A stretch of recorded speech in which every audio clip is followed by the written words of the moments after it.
Les amis, il faudrait qu'on revienne 5 minutes sur le plus gros mercato de l'histoire du Bayern Munich sur les dernières années et aussi le plus gâché de l'histoire. Parce qu'en 2022-2023, Robert Lewandowski quitte le club et le mercato qu'on fait derrière avec les recrues qui débarquent dans l'équipe, c'est une dinguerie comment j'étais hypé.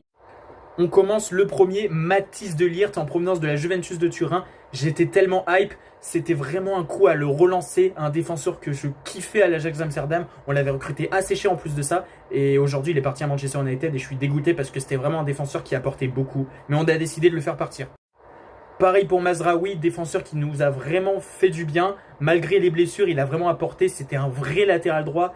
Et je suis dégoûté derrière qu'il soit parti à United. Mais bon, lui, il a quand même bien craché sur le club une fois qu'il est parti. Donc c'est un semi-regret.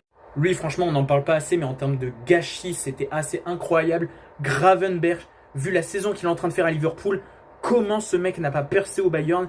Mais bon, ça, c'est les entraîneurs qui ne lui ont pas fait confiance. Mais franchement, là aussi, j'étais tellement hype quand on l'a recruté. C'était incroyable. Et puis bon, évidemment, ce mercato, c'est le mercato de Sadio Mané, peut-être le plus gros flop de l'histoire du Bayern. En tout cas, il est top 3.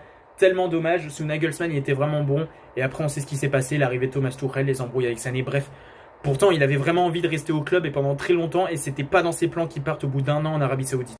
Et après, le mercato hivernal, il y a aussi des joueurs qui sont arrivés. Bon, il y a Daley Blind, mais lui, on n'en parle pas. Mais il y a Yann Sommer qui, en 6 mois au Bayern, a rendu de très bons services. Sans lui, Manchester City nous en met 3 de plus et on prend une branlée monumentale. Et le prêt de Joao Cancelo, je suis sûr que vous avez oublié qu'il a joué au Bayern, mais j'étais tellement hype quand il était arrivé. Au final, il a fait 6 bons mois, mais il n'a pas convaincu. Et le Bayern n'a pas levé l'option d'achat, mais là aussi, c'était exceptionnel.